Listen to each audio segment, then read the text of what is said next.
because I'm worried about Irish Water. I'm worried about that they're going to privatise it and sell it off. I'm worried about having another bill to pay that, you know, on top of all the other bills and the double and treble taxes.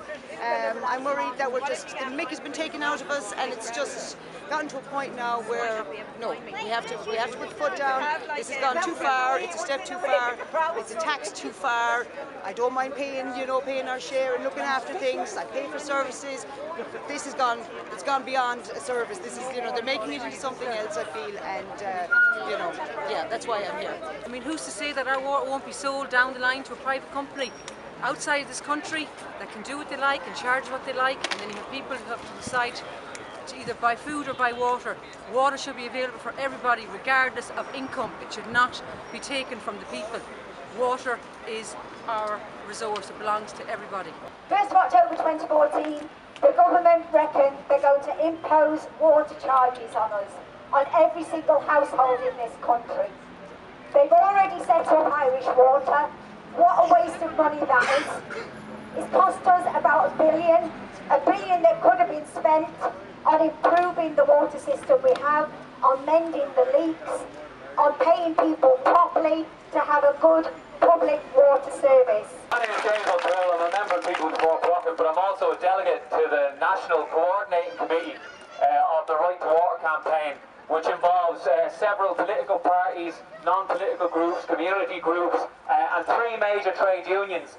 The Unite Trade Union, Mandate Trade Union, and the CPSU Trade Union are involved in setting up the Right2Water Campaign. And we're organising for a massive, hopefully massive, national demonstration at 2 p.m. on October the 11th. But I just wanted to say a few words here today.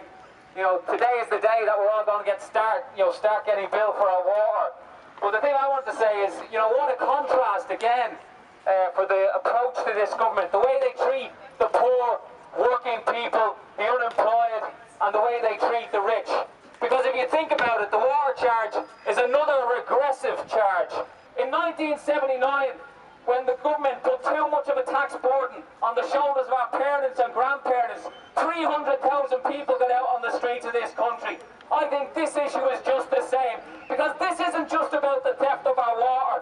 This isn't just about the privatisation of our water. It's not just about continuing austerity and the fact that the government is putting the burden of the bank bailout on austerity continually on the shoulders of working-class people and the poor. This is also about the theft of another valuable commodity, democracy, the contempt that the police have shown for residents in estates in Dublin, where people have been peacefully protesting, standing on the stop clocks and saying, we don't want the water meter. The state has sent in the Garda Síochána to defend GMCC Eyre, a private company contracted to Irish Water, who are installing the meters. And again, it just shows the contempt that this government have for the people of this country. It's shameful what Fine Gael are doing, it's shameful what Labour are doing. But I just say to you, they can't beat us if we stand strong, they can't beat us if we stand united, they can't beat us if we come out in large numbers, and that's how we're going to win. I'm an education worker in the Galway One World Centre, so for the last 15 years I've been involved with educating and campaigning on the impact of IMF and World Bank policies on countries in the so-called developing world or the global south.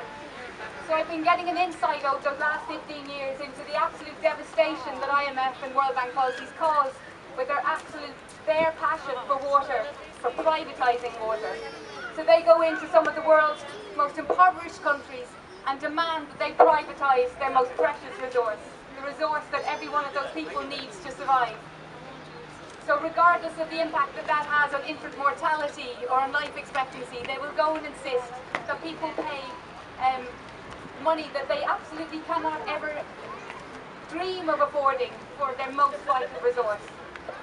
And I think that we here in Galway and in Ireland should also take inspiration from the fact that we're not alone in fighting this.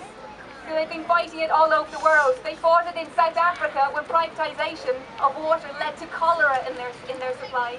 They fought it in Bolivia on the streets, and they eventually threw out the company that the IMF had brought in to privatise their water.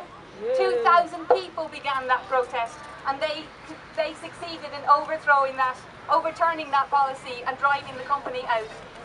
They've been fighting it in Mexico, they've been fighting it in India, where Vandana Shiva said, water has to be held in common good because it's a vital need for our survival. Everybody needs to use it and therefore nobody can be allowed to own it. Thank you very much for everybody.